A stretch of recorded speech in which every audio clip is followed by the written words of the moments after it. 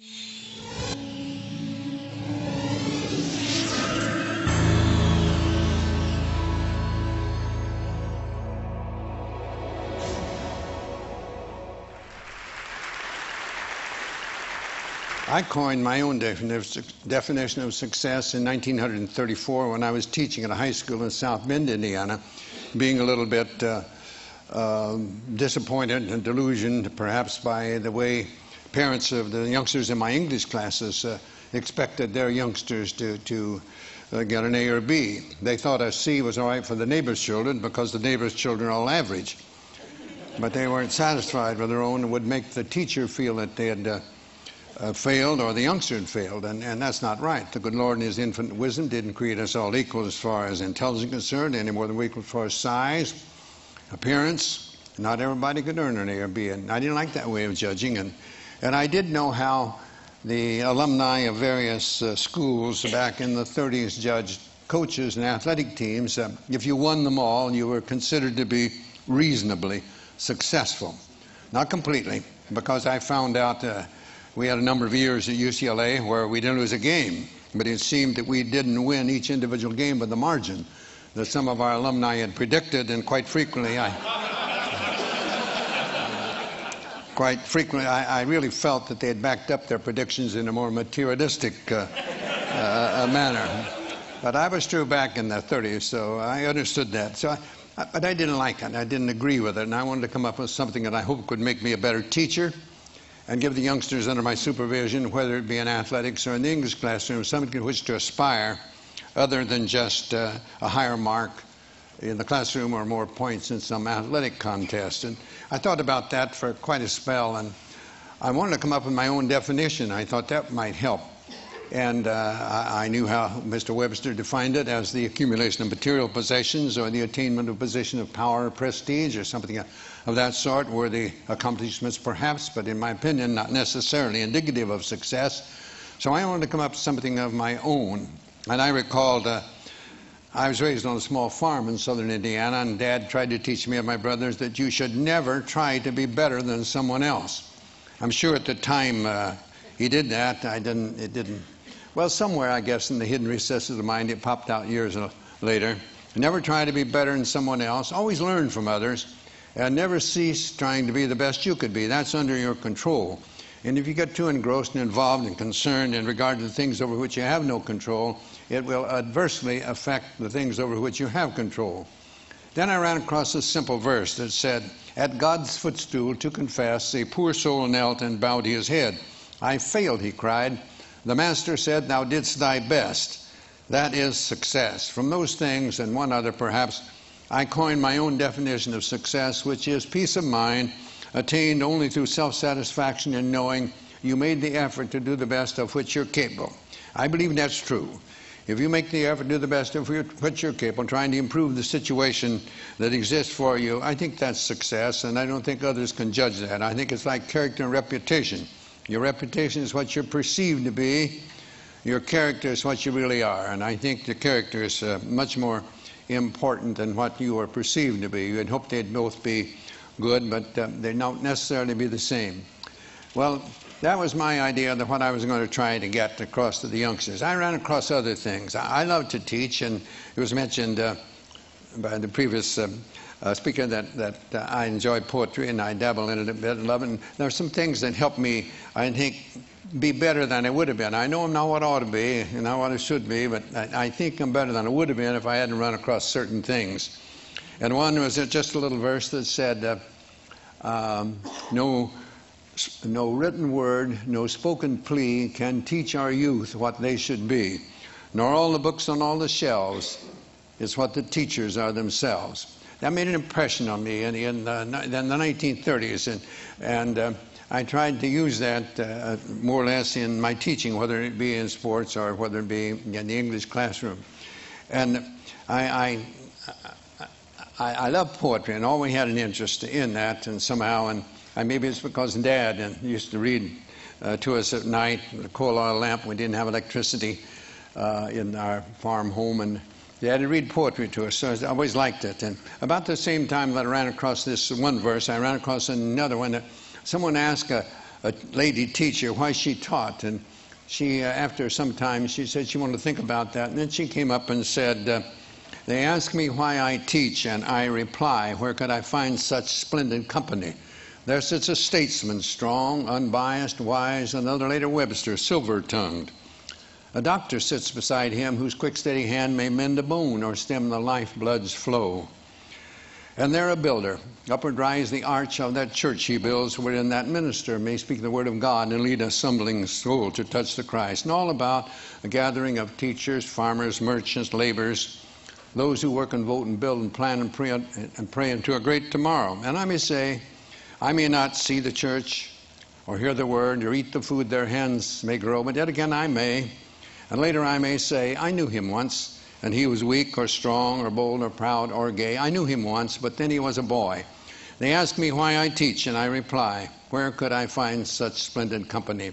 And I believe the teaching profession, it's true, you have so many youngsters, like I think of my youngsters at UCLA, 30-some attorneys, 11 dentists, 10 doctors, many teachers in other professions. And that gives you a great deal of pleasure to see them go on. I always tried to make the youngsters feel that they're there to get an education, number one. Basketball was second because it's paying their way. And they do need a little time for social activities, but you let social activities take a little precedence over the other two, and you're not going to have any very long. So that was the ideas that I tried to get across to the youngsters under my supervision. I had 3 rules pretty much that I stuck with practically all the time. I'd learned these prior to coming to UCLA, and I decided they were very important. One was never be late. Never be late. Later on, I had certain things that I had the players, if we're leaving for someone, they had to be neat and clean. There was a time when I made them wear jackets and shirts and ties, and then I saw our chancellor coming to school in denims and turtlenecks, and I thought it was a little not right for me to keep this other, so I let them they had to be neat and clean. And I had one of my greatest players that you probably heard of, Bill Walton. He came and gets the bus. We were leaving for somewhere and to play, and he wasn't clean and neat, so I would let him go. He couldn't get on the bus. He had to go home and get cleaned up to get to the airport if he could. So I was a stickler for that. I believed in that. I believe in time, very important. I believe you should be on time, but I felt at practices, for example, we start on time, we close on time. The youngsters didn't have to feel that we're going to keep them over. When I speak at coaching clinics, I often tell young coaches, in the coaching clinics, more or less, they'll be the younger coaches getting in the profession, and most of them are young, you know, and probably newly married. And I tell them, don't run practices late, because you'll go home in a bad mood, and that's not good for a young married man to go home in a bad mood. When you get older, it doesn't make any difference, but. So I did believe on time. I believe starting on time, and I believe closing on time. And another one I had was not one word of profanity. One word of profanity, and you are out of here for the day. And if I see it in a game, you're going to come out and sit on the bench. And the third one was never criticize a teammate. I didn't want that. I used to tell them I was paid to do that. That's my job. I'm paid to do it. Pitifully poor, but I am paid to do it. Not like the coaches today, for gracious sakes, no. It's a little different than it was in my day. But those are the 3 things that I stuck with pretty closely all the time, and those actually came from my dad, and that's what he tried to teach me and my brothers at one time.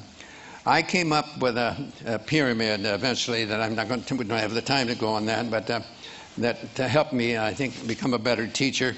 And this is something like this, and I had blocks in the pyramid, and the cornerstones being industrious and enthusiasm, working hard and enjoying what you're doing, coming up to the apex, according to my definition of success, and right at the top, faith and patience. And I say to you, in whatever you're doing, you must be patient. You have to have patience. We want things to happen to us. We talk about our youth being impatient a lot, and they are. They want to change everything. They think all change is progress. And we get a little older, we sort of let things go, and we forget that there is no progress without change. So you must have patience, and I believe that we must have faith. I believe that we must believe, really believe, not just give a word service, believe that things will work out as they should, providing we do what we should. I think our tendency is to hope that things will turn out the way we want them to so much of the time, but we don't do the things that are necessary to make those things become reality. I worked on this for some 14 years, and I think it helped me become a better teacher, but it all evolved around that original definition of success. You know, a number of years ago, there was a Major League Baseball umpire by the name of George Moriarty, and he spelled Moriarty with only one I. I'd never seen that before, but he did. And big league baseball players, they're very perceptive about those things, and they noticed he had only one I in his name. And you'd be surprised how many also told him that that was one more than he had in his head at various times. But he wrote something that I think he did what I tried to do in this pyramid. He called it the road ahead or the road behind. And he said, sometimes I think the fates must grin as we denounce them and insist the only reason we can't win is the fates themselves have missed. Yet there lives on the ancient claim, we win or lose within ourselves. The shining trophies on our shelves can never win tomorrow's game. You and I know deeper down there's always a chance to win the crown, but when we fail to give our best, we simply haven't met the test of giving all and saving none until the game is really won, of showing what is meant by grit, of playing through and others quit, of playing through, not letting up, it's bearing down that wins the cup, of dreaming there's a goal ahead, of hoping when our dreams are dead, of praying when our hopes have fled, yet losing, not afraid to fall, if bravely we have given all. For who can ask more of a man than giving all within his span? Giving all, it seems to me, is not so far from victory. And so the fates are seldom wrong. No matter how they twist and wind, it's you and I who make our fates. We open up or close the gates on the road ahead or the road behind. Reminds me of another set of threes that my dad tried to get across to us. Don't whine, don't complain, don't make excuses. You get out there and whatever you're doing, do it to the best of your ability. And no one can do more than that. I tried to get across too that my publisher will tell you, never heard me mention winning. Never mention winning. My idea is that you can lose when you outscore somebody in a game, and you can win when you're outscored. I've felt that way on certain occasions at various times. And I just wanted to be able to hold their head up after a game. I used to say that when a game is over and you see somebody that didn't know the outcome, I hope they couldn't tell by your actions whether you outscored an opponent or the opponent outscored you. And that's what really matters. If you make your effort to do the best you can regularly, the results will be about what they should be. Not necessarily what you'd want them to be, but they'll be about what they should. And only you will know whether you can do that. And that's what I wanted from them more than anything else. And as time went by and I learned more about other things, I think it worked a little better as far as the results. But I wanted the score of a game to be the byproduct of these other things and not the end itself. I believe it was one great philosopher said, Cervantes. Cervantes said, the journey is better than the end. And I like that. I think that is. It's getting there. Sometimes when you get there, there's almost a letdown. But it's getting there that's the fun. I like to, as a basketball coach at UCLA, I liked our practices to be the journey. And the game would be the end result. And I'd like to go up and sit in the stands and watch the players play and see whether I'd done a decent job during the week. There again, it's getting the players to get that self-satisfaction, knowing that they've made the effort to do the best of which they are capable. Sometimes I'm asked who was the best player I had over the best teams. I can never answer that. As far as the individual is concerned, I was asked one time about that, and it said, suppose that you in some way could make the perfect player, what would you want? And I said, well, I'd want one that knew why he was at UCLA and to get an education, that was a good student, really knew why he was there in the first place. But I want one that could play too. I'd want one to realize that that defense usually wins championships and to work hard on defense. But I'd want one to play offense too. I want him to be unselfish and look for the pass first and not shoot all the time. And I'd want one that could pass and would pass. I've had some that I've had some that could and wouldn't, and I've had some that would and could. You sure couldn't. So you're challenged. So I wanted that, and I wanted him to be able to shoot from the outside, and I wanted to be able to be good inside too. I'd want him to be able to rebound well at both ends too. And why not just take someone like Keith Wilkes and let it go at that? He had the qualifications, and not the only one, but he was one that I used in that particular category because I think he made the effort to become the best. There's a couple.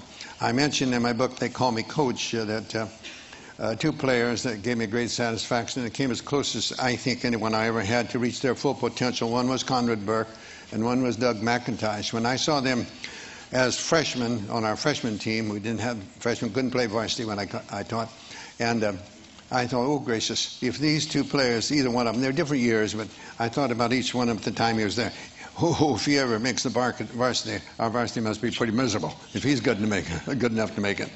And you know, one of them was a starting player for a season and a half, and the other one was his next year. He played 32 minutes in a national championship game, did a tremendous for us, and the next year he was a starting player on the national championship team. And here I thought he'd never play a minute when it was.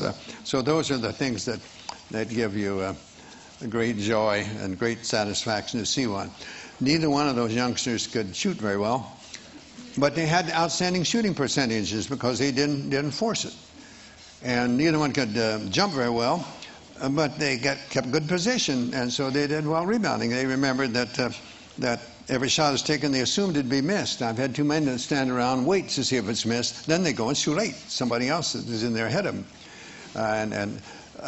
They weren't very quick, but they played good position, kept in good balance.